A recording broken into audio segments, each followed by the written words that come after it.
Jukebox itu ada awalnya gua sama Lutfi masuk IKJ bareng 94, angkatan 94. Terus kita mulai nongkrong-nongkrong bareng biasalah ya. Anak-anak kampus zaman itu nongkrong bareng, nginep bareng. Nah, di nongkrong bareng itu gue mulai ngegitar-gitar bareng sama Lutfi. Nah, ada satu teman kita, Desi, satu angkatan juga ikutan gabung. Desi gabung, mulailah kita nyari bawain lagu-lagu kayak Frente, terus Sheryl Crow kayak gitu, tongkrongan lah. Terus nggak lama Baja juga mulai ikutan gabung. Nah, terus ada satu acara musik kampus di IKJ, kita mau ngisi, nggak punya drummer kita waktu itu. Nyari-nyari drummer, dapatlah, kita minta bantuannya Pepeng Naif waktu itu. Naif baru mau mulai bentuk sih. Mulailah kita ngeband di situ, mulai bawain lagunya Frente kalau nggak salah waktu itu ya. Mulai bawain segala macam, nyari nama, dapat nama Pastel. Kita sempat pakai nama Pastel lumayan lama tuh. Terus dari kampus ke kampus, kita mulai manggung dari kampus ke kampus itu, ternyata mulai tahu ada nama lain, ada band lain juga yang pakai nama Pastel. Akhirnya kita rembukan namanya yang bagus apa ya. Terus Lutfi tiba-tiba njeplak, udahlah, cukup saja, ya udah, nama itu kita pakai sampai sekarang. Proses kreatifnya Jukebox tuh menurut gue adalah pengalaman yang paling buat gue berkesan sih ya. Artinya kita tuh bukan cuma ngeband sebetulnya. Jadi seperti halnya teman-teman di skena IKJ waktu itu, nggak ada yang berniat untuk menjadi musisi serius gitu waktu itu. Tapi semuanya terjadi natural aja, organik aja gitu. Proses kreatifnya Jukebox pindah-pindah dari kamar gue ke kamar Tino gitu. Kemudian masuk studio gitu. Jadi memang semuanya tuh nggak by design, emang semuanya organik, natural. Jadi memang kebayang gitu ya dari outputnya gitu, dari hasil karyanya gitu. Yang fase ini tuh emang fase dimana kita lagi nomaden tuh, pindah-pindah. Yang ini udah mulai settle tuh. Di tahun 2000-an awal atau menuju 2002 tuh udah mulai lebih established lagi. Semua udah kerja, udah mulai punya finansial yang lebih mapan lah gitu waktu itu. Jadi emang kelihatan tuh, tercermin tuh proses kreatifnya dari karya-karya Jukebox waktu itu. Yang paling buat gue terkesan dengan band ini adalah sebenarnya persahabatannya yang sampai sekarang nggak final gitu, nggak pernah selesai gitu. Menurut gue ini yang lebih mahal dari sekedar bermusik gitu. Jadi kalau misalnya memang ada jokes dulu ya, Jukebox tuh kayak ada nggak ada gitu, samar-samar gitu. Apalagi nama bandnya cukup susah disebut orang gitu. Kalau misalnya orang nggak familiar dengan nama bendanya ya, kotak musik itu Jukebox gitu. Jadi memang, tapi akhirnya kita sepakatin bahwa memang popularitas kita, suksesnya Jukebox atau pencapaian kita tuh memang bukan bisa didefinisikan dengan ratusan album atau kita sering manggung waktu itu. Enggak, karena memang kita cuma punya kepengenan kalau kita punya gelas yang bisa kita isi air bareng-bareng dan kita bisa minum bareng-bareng gitu ya, dengan rasa yang berbeda-beda. Rasa dari gua, rasa dari Lutfi, rasa dari Ijuk, rasa dari lain-lain. Jadi memang pencapaian buat kita justru pada prosesnya, bukan pada ujungnya gitu. Dan kita walaupun memang ada album, ada mini album, dan kita lebih pengen menjaga sih, melestarikan siapa yang udah kita buat ini. Makanya kita mencoba ke depannya nih mau membuat sesuatu yang dari karya-karya kita bisa kita rilis gitu ya, dengan platform yang sekarang gitu. Kalau dulu rekaman pakai pita, DAT dan lain-lain, sekarang udah pakai digital dan lain-lain ya. Rasanya akan lebih mudah berprosesnya gitu ya. Mudah-mudahan juga bisa diterima gitu. Jadi dulu ya, kalau kita balik kayak ke zaman dulu, itu suasananya cair banget bro. Jadi waktu itu ya apa aja yang kita mau bikin, kita bikin gitu. Terus juga influence-nya juga waktu itu kan zamannya zaman apa ya? Zaman kayak zaman indie gitu. Dan namanya indie kan ya mereka lebih ke selera sendiri gitu. Kalau di jukebox ya kita ada satu orang yang ngasih ide, yang lain ngembangin gitu. Mau yang kayak gimana nih jadinya. Jadi kalau misalnya kita bikin satu, misalnya konsep awalnya serius, nanti bisa jadi nggak serius ujungnya gitu. Malah mungkin jadinya lebih easy listening. Waktu itu tahun 2000, masih SMA gue, Tarakanita. Nah, kebetulan nih Jukebox ini di-hire sama Teater Tarakanita untuk jadi music director-nya mereka. Nah, kebetulan mereka lagi vakum tuh, lagi nggak ada vokalis, dan ya barengan waktu itu gue di audisi untuk jadi vokalisnya mereka. Itu. Personally gue belum pernah denger Jukebox sih waktu itu. Cuma karena denger musik yang mereka bikin untuk Teater Tarakanita, terus juga ya waktu mau audisi juga gue dikasih denger lah beberapa lagunya Jukebox. Menurut gue asik dan ya cocok lah sama tipe suara gue. Jadi ya gue tertarik, gue join sama mereka. Sebenarnya emang lucu sih waktu itu ya. Jadi gue masih pakai seragam, tapi gue suka main ke IKJ. Suka nongkrong di Badrun ya namanya ya, Badrun. Hangoutnya sama anak-anak kuliahan nih gitu. Tapi somehow gue langsung ngerasa nyaman sama mereka karena mereka juga orangnya open, welcome sama gue, dan ya lumayan sabar lah sama gue gitu, ngadepin mudi-mudinya anak SMA. Nah, terus gue somehow gue ngelihat biarpun ya semua personilnya cengengesan ya, kayak gue begini sama, cuma gue amazed, ini 4 orang yang kelihatannya cowawaan begini bisa bikin lagu-lagu yang buat gue cukup bagus dan easy listening gitu. Gue senang, gue bisa enjoy. Kita sempat nggak punya vokalis lumayan lama tuh. Terus di satu acara kita dikasih kesempatan untuk jadi musik director acara pentas teaternya Tarki waktu itu, SMA Tarki 1 ya. Nah di situ kita ketemu sama Dita sampai sekarang. Kalau zamannya Livi itu zamannya manis-manis gitu, kayak yang genit-genit gimana gitu, yang kinyis-kinyis gitulah pokoknya. Karena sesuai sama front girl kita gitu kan, kita konsepnya pasti penyanyi cewek yang di depan ya, kita ya sebagai manusia-manusia maco di belakang itu kayak Manowar gitu. Terus karena Livi waktu itu emang karakternya kayak gitu, jadi musiknya kita sesuaiin apa yang sesuai sama Livi gitu. Nah waktu zamannya Eci ya kita waktu itu zaman Britpop kayak gitu-gitu deh. Ya jadi kita sesuaiin sama stylenya dia juga gitu. Dan kalau gue sendiri sih nggak bilang bahwa satu vokalis itu lebih baik dari vokalis yang lain, enggak. Ya setiap vokalis itu dia punya karakter sendiri-sendiri. Termasuk juga Ijuk sekarang karena dia karakter vokalnya kayak R&B-an gitu ya. Jadi ya kita coba sesuaiin sama pop-pop yang kayak gitu. Contohnya baru mulai kita masuk kayak rada-rada ngecit dikit gitu.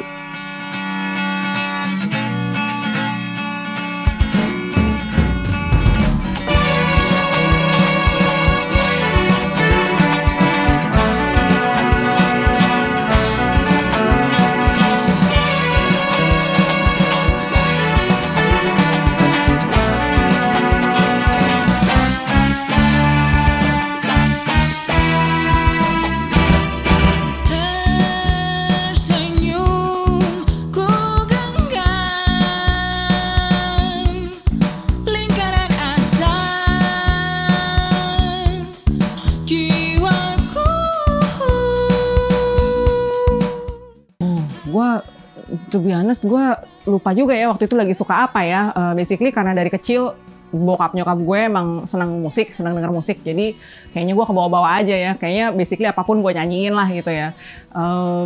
Cuma waktu itu kan mereka banyak banget kepengaruh sama The Cardigans ya. The Cardigans. Terus satu lagi yang Katatonia ya atau apa ya. Nah, Ya, dan kebetulan buat kuping gue masih masuk. Pertama gue juga lihat jukebox kan sebenarnya nonton penonton juga ya. Sebenarnya dulu drummernya dulu Bondan. Nah gue juga nonton mereka bawain Cardigans. Apalagi ya macam-macam waktu itu ya. Apalagi sih habis itu. Nah setelah itu gue pikir juga musik-musik kayak gini kan easy listening banget di zaman gue. Begitu gue diajak, ayo boleh. Gue juga kebenaran suka musik-musiknya, lagu-lagunya kan. Sebelum gue gabung itu gue udah suka lagu Taman Hati. Nah Taman Hati gue udah suka tuh lagunya. Begitu gue gabung, boleh nih gue bawain gitu. Soal banyaknya kontribusi dari teman-teman di IKJ atas karirnya Jukebox juga, itu nggak main-main juga gitu. Walaupun bantu-bantuin teman pertemanan, tapi semuanya dikerjain dengan serius. Ada Tandun, ada Adi Cumi di Satellite of Love, itu banyak bantu kita. Ada Andri Andito, Ompong ya, itu juga banyak bantu kita. Dia tuh manajer pertamanya Naif Band waktu itu. Juga klub 80s kalau nggak salah. Terus banyak juga teman-teman media waktu itu yang ngebantuin juga gitu. Gue inget banget ya kalau ngomong soal ngebantu tuh, sampai kita pernah bikin video klip tuh dibantuin sama keluarga sendiri gitu. Sama om gue, sama bokap gue bahkan pernah turun langsung gitu. Waktu itu bikin video klip Ingin Bintang tuh di apa namanya, di garasinya rumah Martino waktu itu. Sangat DIY gitu ya, apa-apa waktu itu. Jadi respectful banget gue appreciate banget dengan semua teman-teman ataupun orang-orang yang udah pernah berkontribusi buat jalannya Jukebox gitu.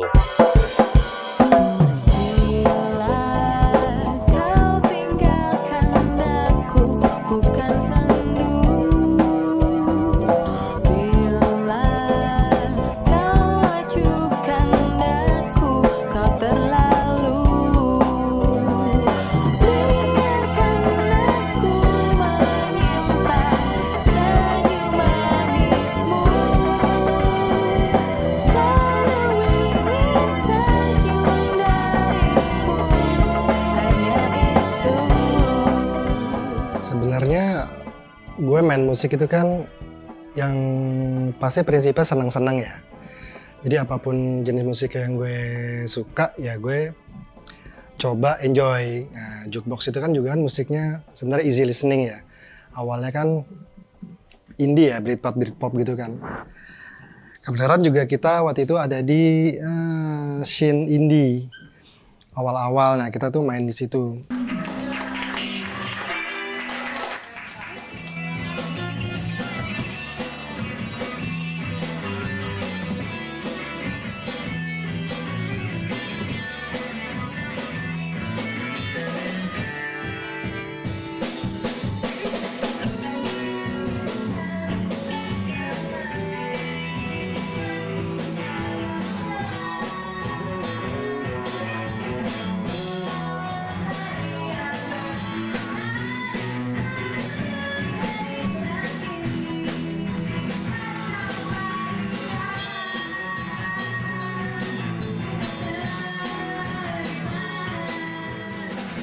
Kita waktu itu bawain metal di IKJ.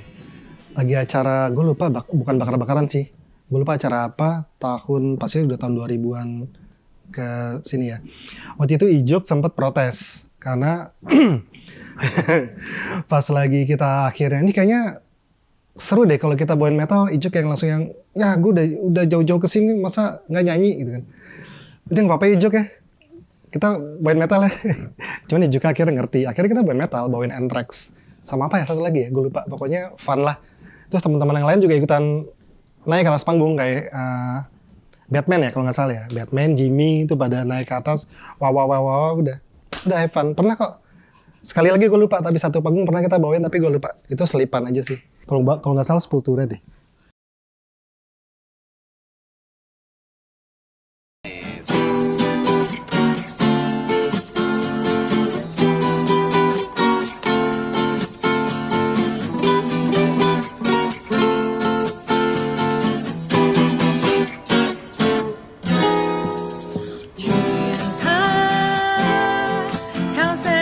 pelangi,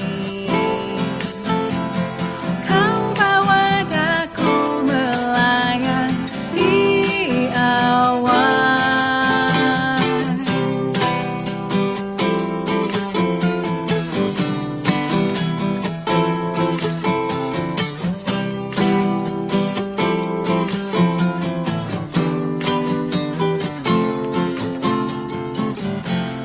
Tetaplah kau selalu di mimpiku dan hiasi hariku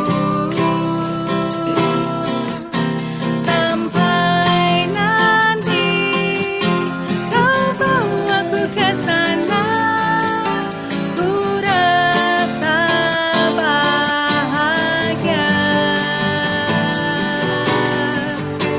Rindu selalu datang menggoda,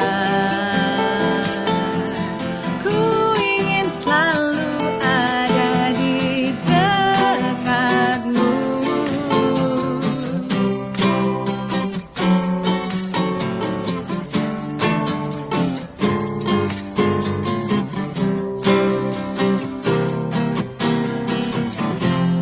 Tetaplah kau selalu di mimpiku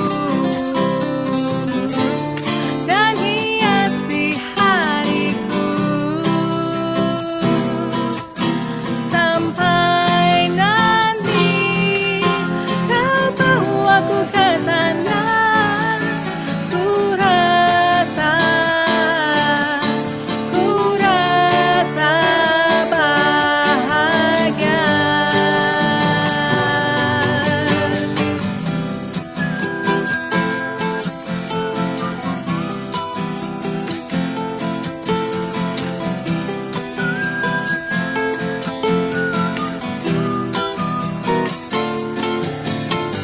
Cinta, oh cinta, cinta.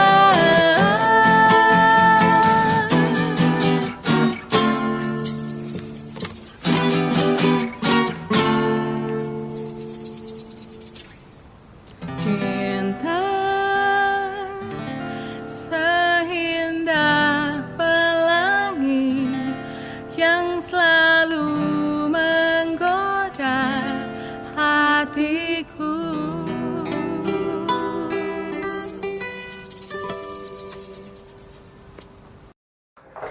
As a band, we never really made a lot of money. Cuma main dari kampus ke kampus, kafe ke kafe.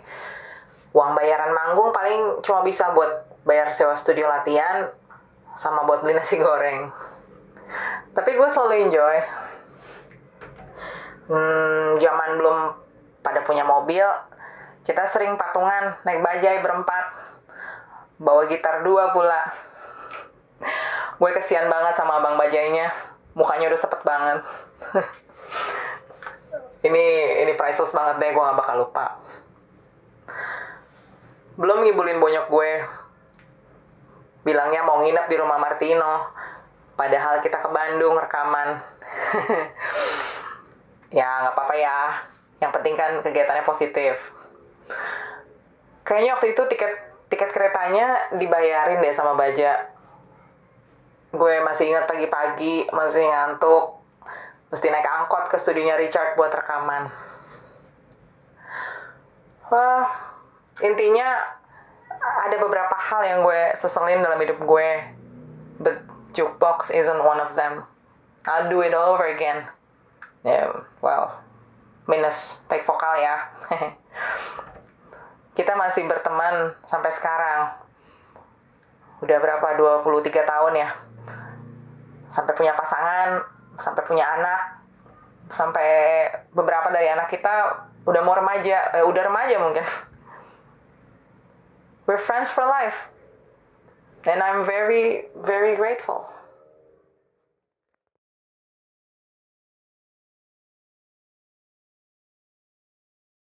Hai, nama aku Dinar. Aku anak dari Lucky Jukebox. Aku suka loh dengan lagu ayah aku. Tapi di sini aku mau komentar sedikit nih tentang lagunya. Kalau menurut aku, Kalau lagunya diaransemen ulang, pasti bakal cocok dan bagus untuk masuk ke kuping telinga anak zaman sekarang. Apalagi sekarang kan anak zaman Gen Z, pasti mereka lebih suka kalau lagunya itu modern.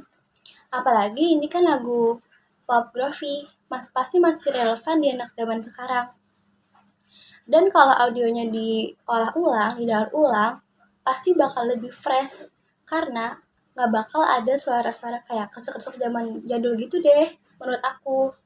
Jadi kalau menurut aku lebih baik lagunya diaransemen ulang dan didaur ulang agar menjadi lebih modern. Jadi segitu aja ya dari aku. Dadah. Halo, nama aku Al, aku anak dari Baja Jukebox. Jadi menurut aku lagu-lagunya Jukebox ini sangat enjoyable ya, easy senang. Apalagi tadi habis denger lagu yang cinta, itu baru denger sekali dua kali udah nyantol di kepala. Jadi menurut aku nih band kalau misalnya dirilis di sekarang mungkin bukan besar ya, bukan jadi suatu yang wah gitu, tapi mereka pasti punya kan following yang banyak gitu, mereka punya potensi yang besar.